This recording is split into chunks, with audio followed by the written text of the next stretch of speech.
enchaîné. Son discours final est affiché. 1905, au terme de débats houleux, l'Assemblée nationale vote la loi de séparation de l'Église et de l'État. Officiellement, la République française ne finance plus le culte, mais un siècle plus tard, alors que la laïcité semble être une valeur communément défendue, la voilà remise en question.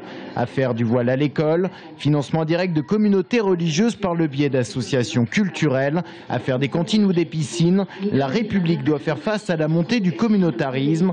Pour les loges maçonniques, la laïcité est en danger et à travers elle, c'est la communauté nationale qui se délite. L'idée que nous sommes d'abord des citoyens libres et égaux en droit est remise en question.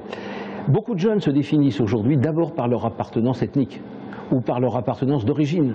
Il nous faut retrouver, si on veut vivre ensemble, sans aller vers des affrontements qui se dessinent déjà, il est important de retrouver le langage de la fraternité.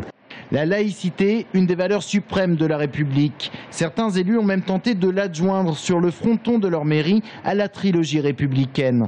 Polémique à l'époque inutile pour certains, car la laïcité, au final l'un des principes de 1789, serait partie intégrante de cette trilogie républicaine.